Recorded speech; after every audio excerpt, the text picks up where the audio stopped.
Mummy డ్యూటీలో ఉన్నప్పుడు disturb చేయకూడదు, ఇంటికి వెళ్ళిపోదాం పదా. మీ అందరికీ దీపావళి శుభాకాంక్షలు. ముందుగా మీరు కాల్చేటప్పుడు చెప్పులు వేసుకుని కాల్చాలమ్మా. మీరు కొంచెం జాగ్రత్తలు పాటించాలి. చిన్నపిల్లలు ఉన్నారు కదా, సిల్క్ బట్టలు అనేవి వేసుకోవద్దు. అవి చాలా ఇన్ కేస్ ఫైర్ అనేది వాళ్ళ మీదకి వెళ్ళినప్పుడు అవి చాలా ఇబ్బందిగా ఉంటాయి. టైం 9 అయిపోయింది, మమ్మీ ఇంకా రాలే. రెడీ, ఒకసారి మమ్మీకి ఫోన్ చేయవా? నాన్న. హలో మమ్మీ, త్వరగా వచ్చే మమ్మీ. లేదు నాన్న, వచ్చేస్తాను, కొంచెం టైం పట్టుద్ది నాన్న. నాకు క్రాకర్స్ కాల్చాలని ఉంది మమ్మీ. ఏం బెంగ పెట్టుకోవద్దు నాన్న, నువ్వు కూడా పండగ చేసుకుంది కానీ క్రాకర్స్ కాలుద్దు కానీ, ఓకేనా? ఇంతసేపు నుంచో వెయిట్ చేస్తున్నాను మమ్మీ, నేను డాడీ. ఏం బాధపడద్దు, ఇద్దరు కూడా వచ్చేస్తున్నాం మమ్మీ.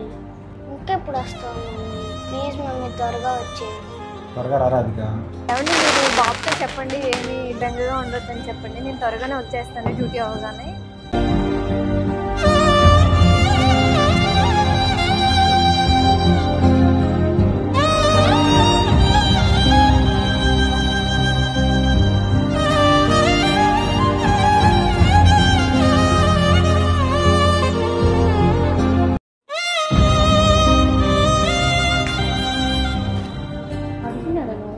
నువ్వు వస్తావని చూసి చూసి పడుకుండిపోయాడు.